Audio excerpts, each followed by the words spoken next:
കൊല്ലം ജില്ലയിലെ വെളിയം ശ്രീശൈലത്തിലെ TC വിനോദ്കുമാർ 2 പതിറ്റാണ്ട് കാലത്തെ ഗൾഫ് പ്രവാസ ജീവിതത്തിന് ശേഷം 2009 നാട്ടിലെത്തവേ തുടർന്നുള്ള ജീവിതവയ്ക്ക് മുൻപിൽ ഒന്ന് പകച്ചു നിന്നു. പക്ഷേ അവിടെ തന്റെ കുടുംബത്തിലെ കാർഷിക പാരമ്പര്യം ആ യുവാവിന് മനോബലമേകി. കൃഷിഭവൻ, കർഷക സംഗമം, സൗഹൃദ കൂട്ടായ്മ തുടങ്ങിയവയിലെ സജീവ സാന്നിധ്യം സമ്മിശ്ര കൃഷി എന്ന ആശയത്തിലേക്ക് വിനോദിനെ നയിച്ചു. പിന്നെ ഒട്ടും വൈകിയില്ല. തന്റെ ഭവനത്തിന് സമീപമുണ്ടായിരുന്ന 3.5 ഏക്കർ വരുന്ന തരിശുനിലം വിലയ്ക്ക് വാങ്ങി.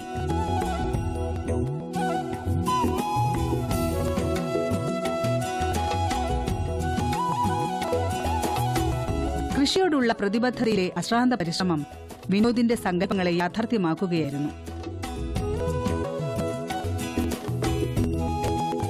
പാലുൽപാദന ശേഷിയാർന്ന 30 സങ്കര ഇനം പശുക്കൾ, ജമുന, പാരി, മലബാറി സങ്കര ഇനത്തിൽപ്പെട്ട ആടുകൾ, മുട്ടക്കോഴികൾ, കാടക്കോഴികൾ, ടർക്കി കോഴികൾ, പോരുകോഴികൾ, അലങ്കാര കോഴികൾ, വിവിധ തരം ഭക്ഷ്യമത്സ്യങ്ങൾ നിറഞ്ഞ മീൻകുളങ്ങൾ, പലതരം പച്ചക്കറി ഇനങ്ങൾ, വിവിധ ഇനം വാഴകൾ ഇവയെല്ലാം വിനോദിന്റെ സമ്മർലാൻഡ് ഫാമിൽ നിരയിടവേ അത് വെളിയം ഗ്രാമത്തിന്റെ കാർഷിക സൗന്ദര്യമായും മാറുന്നു.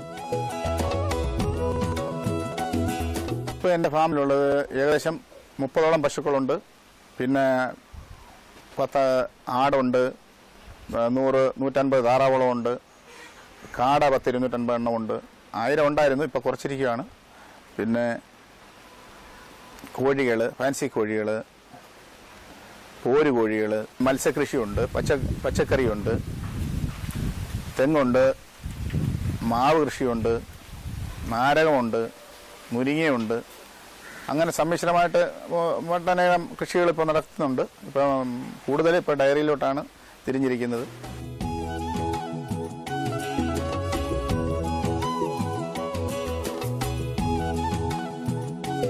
അഞ്ചു പശുക്കളിൽ നിന്നും വിനോദ് ആരംഭിച്ച പശുപരിപാലനമാണ് ഇന്ന് 30 പശുക്കളും അവയുടെ കിടാരികളും അടങ്ങുന്ന കാലി വളർത്തലിലേക്ക് എത്തിയത്.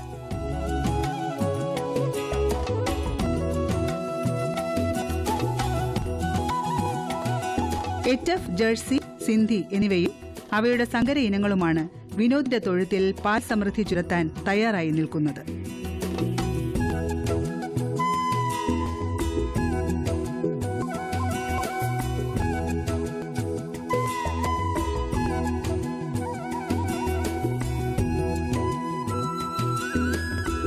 ഹയർ സെക്കൻഡറി സ്കൂൾ അധ്യാപികയായ പത്നി ഇന്ദുകലയും വിദ്യാർത്ഥികളായ മക്കൾ അശ്വിനും ആദർശും അവരുടെ ഒഴിവു സമയങ്ങളിൽ ഫാമിലെത്തി വിനോദിന്റെ കാർഷിക പ്രവർത്തനങ്ങളിൽ പങ്കാളികളാകുന്നു.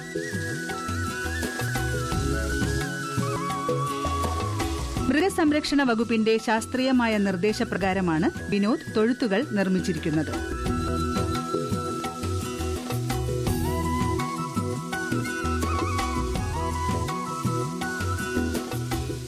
പശുക്കളുടെയും തൊഴുത്തിന്റെയും വൃത്തിയുടെ കാര്യത്തിൽ വിനോദ് ഏറെ നിഷ്കർഷത പുലർത്തുന്നു. സമയബന്ധിതമായി നടത്തുന്ന തൊഴുത്തിലെ ശുചീകരണ പ്രവർത്തനങ്ങൾ പശുക്കളുടെ ആരോഗ്യകരമായ വളർച്ചയ്ക്ക് ഗുണപ്രദമാകുന്നു എന്നാണ് വിനോദിന്റെ പക്ഷം. 3 നേരം പശുക്കളെ കുളിപ്പിക്കാറുണ്ട്. നല്ല രീതിയിൽ വാഷ് ചെയ്തതിന് ശേഷം എരുത്തിലിൽ എല്ലാ ദിവസവും പൊട്ടാസ്യം പെർമാംഗനേറ്റ് ഉപയോഗിക്കാറുണ്ട്, രാവിലെയും വൈകിട്ടും. പിന്നെ ആഴ്ചയിൽ ഒരു പ്രാവശ്യം ഈ പായൽ കാര്യങ്ങളെല്ലാം ഒഴിവാകാൻ വേണ്ടി ബ്ലീച്ചിങ് പൗഡറും പിന്നെ ചുണ്ണാമ്പൊടിയും യൂസ് ചെയ്യാറുണ്ട്. അതിൻ്റെ പേര് വലിയതായിട്ടുള്ള അകിട് വീക്കമോ കാര്യങ്ങളോ ഒന്നും ഉണ്ടാകാറില്ല.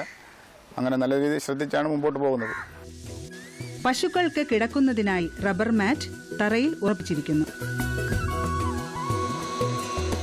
ചൂട് നിയന്ത്രിക്കുന്നതിനായി മിസ്റ്റ് സംവിധാനവും തൊഴുത്തിൽ പ്രവർത്തിക്കുന്നു.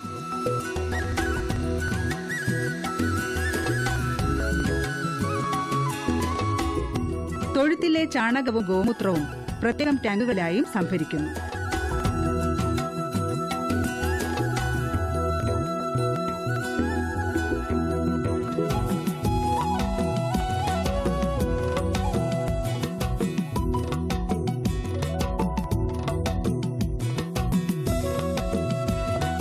ദിവസവും 2 നേരമാണ് ഖരാഹാരം പശുക്കൾക്ക് നൽകുന്നത്. കാലിത്തീറ്റയ്ക്കൊപ്പം ഗോതമ്പ് തവിടും പരുത്തി പിണ്ണക്കും ഉഴുന്നുപൊടിയും കാൽഷ്യവും ജലത്തിൽ ചേർത്ത് തയ്യാറാക്കുന്ന മിശ്രിതമാണ് വിനോദ് തന്റെ പശുക്കൾക്ക് നൽകുന്ന പ്രധാന ഖരാഹാരം.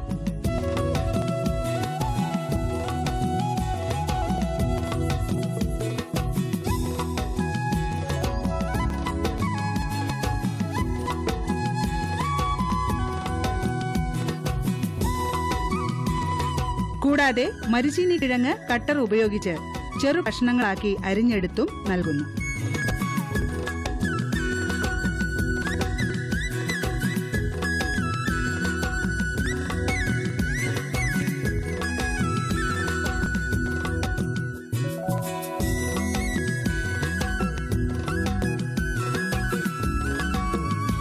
ഫാമിൽ ജലദൗർലഭ്യം ഒരിക്കലും അനുഭവപ്പെടാത്തതിനാൽ ശുദ്ധജലം തന്നെ പശുക്കൾക്ക് കുടിവെള്ളമായെത്തുന്നു.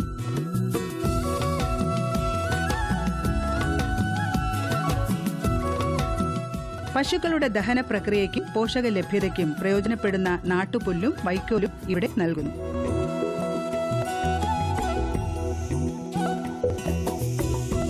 കൂടാതെ CO3 ഇനത്തിൽപ്പെട്ട തീറ്റപ്പുല്ലും പശുക്കൾക്ക് കൊടുക്കുന്നു. ഇതിനായി ഫാമിൽ തീറ്റപ്പുൽ കൃഷിയും നടക്കുന്നു.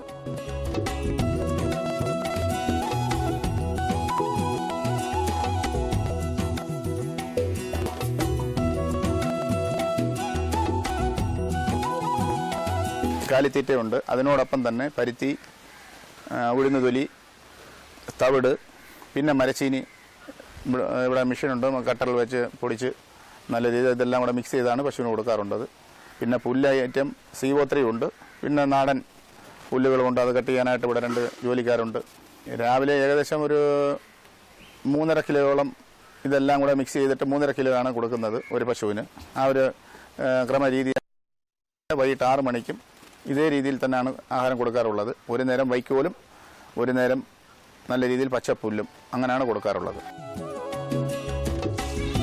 പ്രധാന തൊഴിലിനോട് ചേർന്ന് നിർമ്മിച്ചിരിക്കുന്ന പ്രത്യേക സെല്ലിൽ ഡയറികളെയും സംരക്ഷിക്കുന്നു.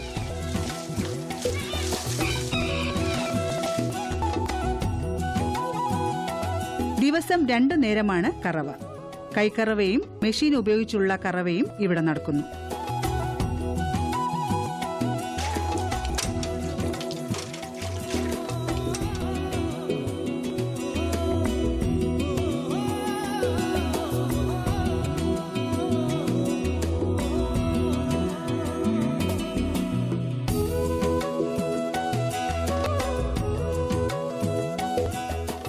കറവയ്ക്കും പശുപരിപാലനത്തിലും വിനോദിനെ സഹായിക്കാൻ ഏതാനും അന്യസംസ്ഥാന തൊഴിലാളികളുമുണ്ട്.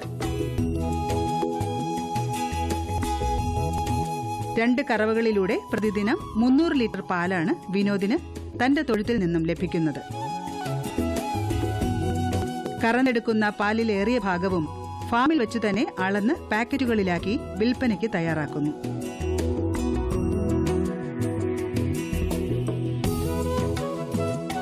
തൊഴിലാളികളെ കൂടാതെ ഈ പ്രവർത്തനങ്ങളിൽ വിനോദിനൊപ്പം കുടുംബവും സഹായത്തിനെത്തുന്നു. ഈ ഫാമിൽ നിന്ന് ഞാൻ ഡെയിലി ഒരു 175 ലിറ്റർ 200 ലിറ്റർ പാല് വെളിയിൽ ഓരോ വീട്ടുകളിൽ ഡെയിലി സപ്ലൈ ചെയ്യുന്നുണ്ട്.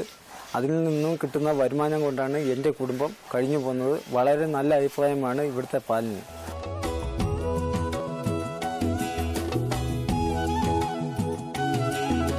ഫാമിൽ നിന്നും ദിവസവും രാവിലെയും ഉച്ചതിരിഞ്ഞും പാക്കറ്റുകളിലാക്കിയ പാൽ വീടുകളിലും ഹോട്ടലുകളിലുമുള്ള വിതരണത്തിനായി കൊണ്ടുപോകുന്നു.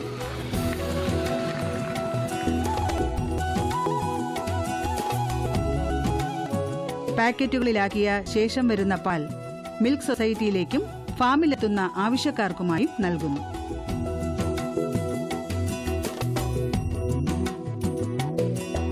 രാവിലെ 4 മണിക്കാണ് കറവ ആരംഭിക്കുന്നതിന് മുമ്പിട്ട് തന്നെ പശുവിനെ എല്ലാം നല്ല രീതിയിൽ കുളിപ്പിച്ചു കറവ തുടങ്ങും. 7-7:30 മണിയാകുമ്പോൾ തീരും. 8 മണിക്ക് ശേഷമാണ് വിപണനം തുടങ്ങുന്നത്.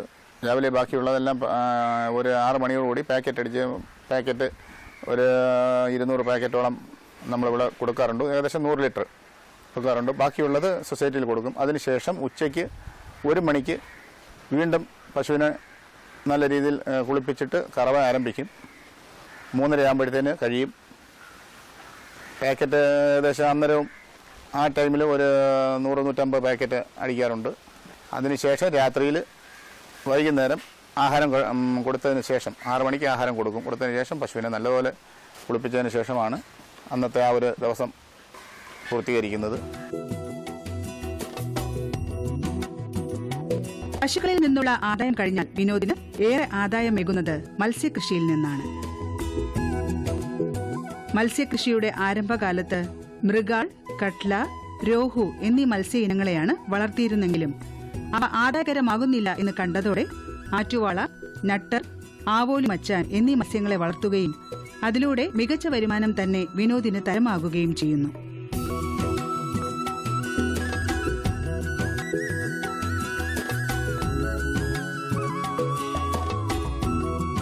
ഇരുപത് ചതുരശ്ര മീറ്റർ വിസ്തീർണത്തിലുള്ള 2 കുളങ്ങളിലും ഫാമിന്റെ അതിരുകളിലൂടെ നിർമ്മിച്ച കനാലുകളിലുമായാണ് വിനോദിന്റെ ആറ്റുവാളയിൽ കൂട്ടരും നീന്തി തുടിക്കുന്നത്.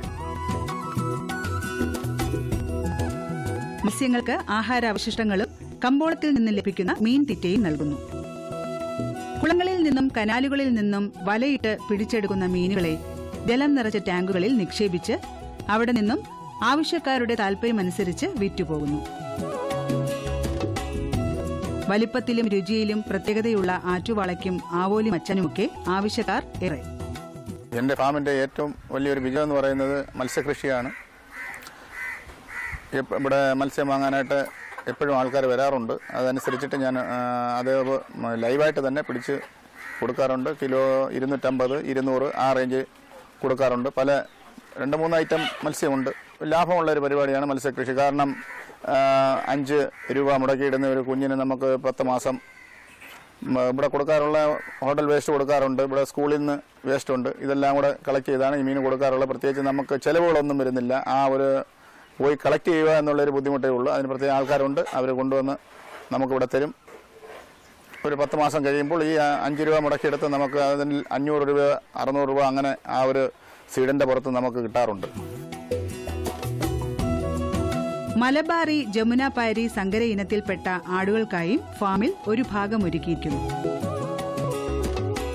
പശുക്കൾക്ക് കൊടുക്കുന്ന തീറ്റകൾ തന്നെ ആടുകൾക്കും നൽകി പോരുന്നതിനാൽ പരിപാലന ചെലവും കുറവാണ്.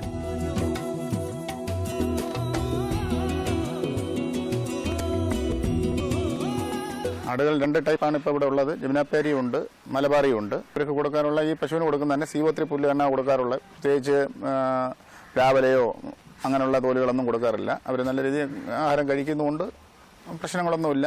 മാർക്കറ്റിംഗ് നല്ല നല്ല കുട്ടികൾക്ക് ഇവിടെ തിരക്കിയ ആൾക്കാർ വരാറുണ്ട്. ആ സമയത്ത് ഒരു മോഹവില വെച്ചാണ് കൊടുക്കാറുള്ളത്. നല്ല ആടുകൾക്ക് നല്ല വിലയാണ്. കുട്ടനാടൻ ചെമ്പല്ലി, ചാര ഇനത്തിൽപ്പെട്ട താറാവുകളാണ് ഫാമിലെ അടുത്ത അന്തേവാസികൾ. താറാവ് മുട്ടകളുടെ വർദ്ധിച്ച പ്രിയവും വിനോദിന് നല്ല ഒരു വരുമാനം തന്നെ ലഭ്യമാക്കുന്നു.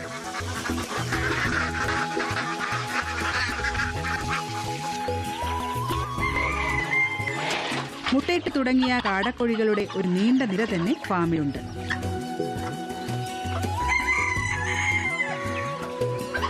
കാടമുട്ടകൾ വാങ്ങാനായി ഫാമിലേക്ക് എത്തുന്നവരും കുറവല്ല.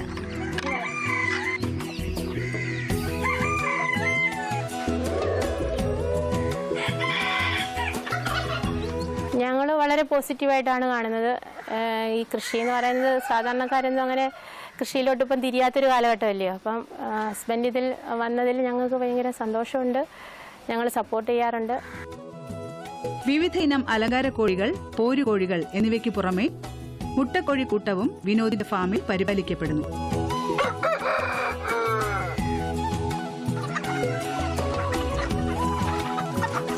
മുട്ടക്കോഴി കുഞ്ഞുങ്ങളെ വിരിയിച്ചെടുക്കുന്നതിനായി ഒരു മിനി ഹാച്ചറിയും വിനോദ് ഇവിടെ ഉപയോഗപ്പെടുത്തുന്നു.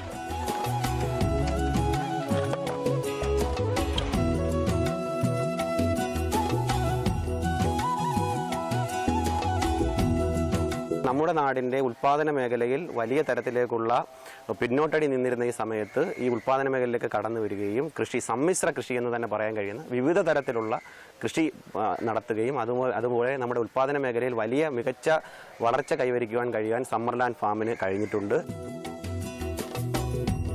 ഫാമിലെ വയൽക്കരയിലും വരമ്പുകളിലുമായി തഴച്ചു വളർന്നു നിൽക്കുന്ന വാഴക്കൂട്ടങ്ങളാണ് ഇവിടുത്തെ മറ്റൊരു ആകർഷണീയത.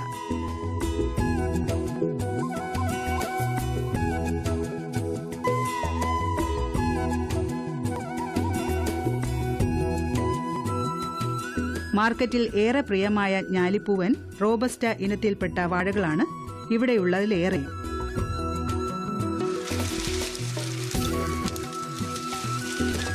കഴിഞ്ഞ 2012-13 സാമ്പത്തിക വർഷത്തിൽ IFS എന്ന് പറയുന്ന പദ്ധതിയിൽ ഉൾപ്പെടുത്തി 40,000 രൂപ ഈ വിനോദിന് സബ്സിഡി നൽകി.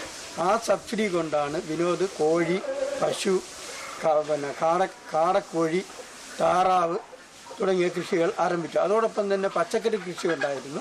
പച്ചക്കറി SHM പദ്ധതി പ്രകാരം വാഴ കൃഷി ചെയ്തിരുന്നു. അതിനുള്ള എല്ലാവിധ സാമ്പത്തിക സഹായങ്ങളും നൽകി. ഏത് സബ്സിഡി നൽകിയാലും സബ്സിഡി നൽകുന്നത് ഫലപ്രദമായി വിനിയോഗിച്ചുകൊണ്ട് സബ്സിഡി നൽകുന്നതിൻ്റെ 4 ഇരട്ടി തുക വിനോദ് ചിലവഴിച്ചുകൊണ്ടാണ് കാർഷിക മേഖലയിൽ പ്രവർത്തിക്കുന്നത്. വാഴകൾക്ക് പുറമെ ഗ്രാഫ്റ്റ് ചെയ്ത വിവിധതരം മാവുകളും ഫാമിൽ വളരുന്നു.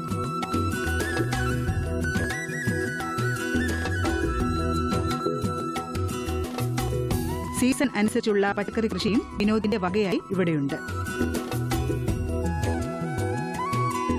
വെണ്ട, വഴുതന, മുളക്, കറിവേപ്പില, പാവൽ, പടവലം തുടങ്ങിയവയാണ് ഫാമിലെ പച്ചക്കറി വിളകൾ.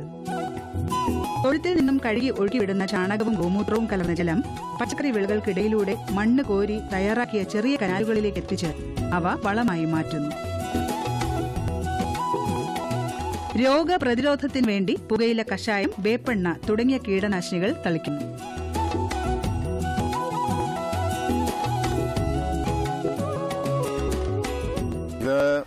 ഇത് ഏകദേശം 3.5 ഏക്കറോളം സ്ഥലമുണ്ട്. ഇവിടെ എനിക്കിപ്പോൾ 500ഓളം ഞാലിപ്പൂവൻ വാഴകളുണ്ട്.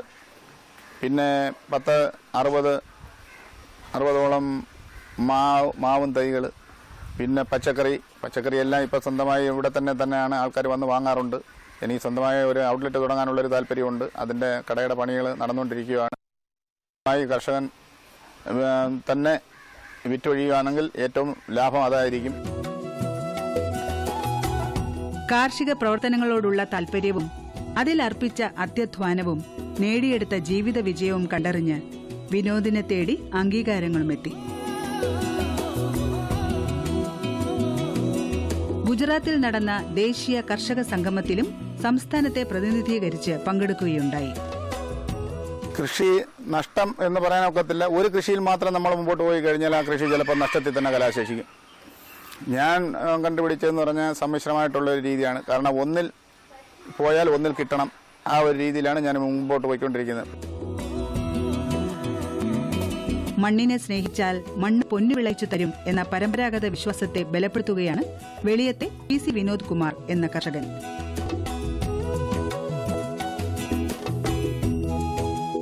കേവലം ഒരു കൃഷിയിൽ മാത്രം ഒതുങ്ങാതെ സമ്മിശ്ര കൃഷി പോലുള്ള മേഖലകൾ അവലംബിക്കുകയും അവയിൽ നിശ്ചയദാർഢ്യം പ്രകടിപ്പിക്കുകയും ചെയ്താൽ ജീവിത വഴികൾ ശോഭനം തന്നെ എന്ന് ഈ കർഷകൻ പറയുമ്പോൾ നമ്മുടെ കാർഷിക മേഖലയിലെ പുതിയ മാറ്റങ്ങളിലേക്കുള്ള ദിശാബോധമായും അത് മാറുന്നു.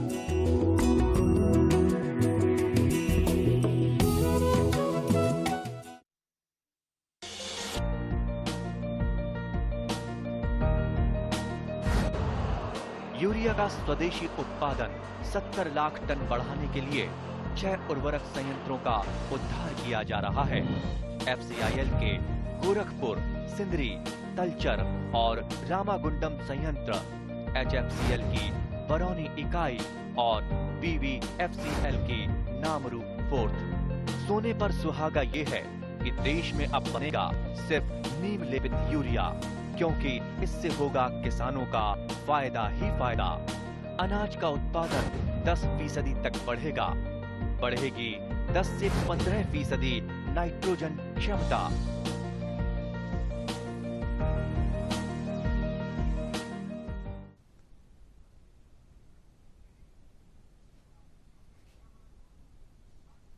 നമസ്കാരം. ദൂരദർശൻ കാർഷിക വാർത്തകളിലേക്ക് സ്വാഗതം. പ്രധാന വാർത്തകൾ. സംസ്ഥാന കർഷക അവാർഡുകൾക്ക് അപേക്ഷ ക്ഷണിച്ചു. ന്യൂട്രിസ്ലെറി പുതിയ ജൈവ ടോണിക് പുറത്തിറക്കി. വിശദമായ വാർത്തകളിലേക്ക്. 2015 കർഷക അവാർഡുകൾക്ക് സംസ്ഥാന കൃഷി വകുപ്പ് അപേക്ഷ ക്ഷണിച്ചു. മികച്ച കർഷകൻ, മികച്ച പാടശേഖര സമിതി, കർഷക തൊഴിലാളികൾ, ശാസ്ത്രജ്ഞർ, കാർഷിക പത്രപ്രവർത്തകൻ, കാർഷിക മേഖലയിൽ മികച്ച പ്രവർത്തനം കാഴ്ചവെക്കുന്ന വിവിധ വ്യക്തികൾ എന്നിവർക്കാണ് അവാർഡ് നൽകുന്നത്. മികച്ച ഹൈടെക് കൃഷിക്കാരൻ, മികച്ച കാർഷിക നഴ്സറി, നല്ല നിലയിൽ കാർഷിക പ്രവർത്തനം നടത്തുന്ന സ്കൂൾ വിദ്യാർത്ഥികൾ എന്നിവർക്കും അവാർഡ് നൽകുന്നു. 20/12/2015 വരെ അപേക്ഷകൾ കൃഷിഭവനുകളിൽ സ്വീകരിക്കും. കർഷക ഭാരതി അവാർഡിനുള്ള അപേക്ഷ ഡിസംബർ 21 മുൻപ് farm information bureau principal information ഓഫീസർക്ക് നൽകണം. വിശദവിവരങ്ങൾക്ക് സന്ദർശിക്കാവുന്ന വെബ്സൈറ്റ് www.keralaagriculture.gov.in. പച്ചക്കറി തൈകൾ പടർത്തുന്നതിനും പശു, ആട് എന്നിവയിൽ നിന്ന് കാർഷിക വിളകളെ സംരക്ഷിക്കുന്ന വേലികൾ ഉണ്ടാക്കുന്നതിനും കോഴി വളർത്തൽ, മത്സ്യകൃഷി എന്നിവയ്ക്കും ആവശ്യമുള്ള വലകൾ മത്സ്യഫെഡിന്റെ പ്രത്യേക വിഭാഗം നിർമ്മിച്ചു നൽകുന്നു. റംബുട്ടാൻ, മുന്തിരി പോലുള്ള വിളകൾ പക്ഷികളിൽ നിന്ന് സംരക്ഷിക്കുന്നതിനുള്ള വലകളും മത്സ്യക്കൂടുകൾ, കൃഷിഫാമുകൾ എന്നിവയ്ക്കുള്ള വലകളും ലഭ്യമാണ്. പ്രത്യേക തരത്തിലും അളവിലുമുള്ള വലകൾ ആവശ്യമുള്ളവർ മുൻകൂട്ടി ഓർഡറുകൾ നൽകേണ്ടതാണ്. കൂടുതൽ വിവരങ്ങൾക്ക് 9526041037 എന്ന നമ്പറിൽ ബന്ധപ്പെടുക. മറ്റൊരു നമ്പർ 9526041051. എറണാകുളം കൃഷി വിജ്ഞാന കേന്ദ്രം ന്യൂട്രിസ്ലറി എന്ന ജൈവ ടോണിക് പുറത്തിറക്കി. നാടൻ പശുവിന്റെ ചാണകം, വേപ്പിൻ പിണ്ണാക്ക്, കടലപ്പിണ്ണാക്ക് എന്നിവ നിശ്ചിത അനുപാതത്തിൽ കലർത്തി പുളിപ്പിച്ചുണ്ടാക്കുന്ന മിശ്രിതമാണ് ന്യൂട്രിസ്ലറി. 5 ലിറ്റർ ക്യാനിൽ ലഭിക്കുന്ന ഇത് ഇരട്ടി വെള്ളത്തിൽ നേർപ്പിച്ച് വിളകളുടെ ചുവട്ടിലൊഴിക്കാം. ഇത് മണ്ണിലെ ഗുണകാരികളായ സൂക്ഷ്മജീവികളുടെ എണ്ണം വർദ്ധിപ്പിക്കുന്നു. എറണാകുളം കൃഷി വിജ്ഞാന കേന്ദ്രത്തിൽ ജൈവ ടോണിക് ലഭ്യമാണ്. കോഴിക്കോട് പെരുവണ്ണാമൂഴി കൃഷി വിജ്ഞാന കേന്ദ്രം കുരുമുളകിന്റെ വളപ്രയോഗം എന്ന വിഷയത്തിൽ പരിശീലനം നൽകുന്നു. കർഷകർക്ക് ബന്ധപ്പെടാവുന്ന ഫോൺ നമ്പർ 9447526964. റബ്ബർ ബോർഡിന്റെ റബ്ബർ കൃഷി വികസന പദ്ധതി പ്രകാരം 2015 കൃഷി ചെയ്തിട്ടുള്ള കർഷകർ ധനസഹായം ലഭിക്കുന്നതിന് 31/12/2015 മുൻപ് അപേക്ഷ സമർപ്പിക്കേണ്ടതാണ്.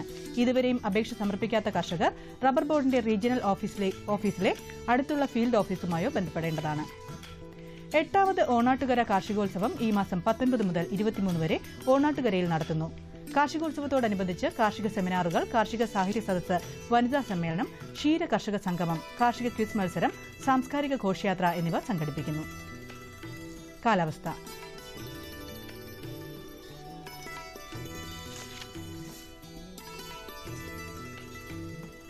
കണ്ണൂർ കൂടിയ താപനില 34.1 ഡിഗ്രി സെൽഷ്യസ്, കുറഞ്ഞ താപനില 25.4 degree Celsius. Kozhikode 35.25, Kochi 32.4, 25.6, Alappuzha 34.3, 24.5, Punalur 34.3, 24.3, Thiruvananthapuram 32.1, 23.7 degree Celsius. ഇതോടെ ഇന്നത്തെ കാർഷിക വാർത്തകൾ സമാപിക്കുന്നു. നമസ്കാരം.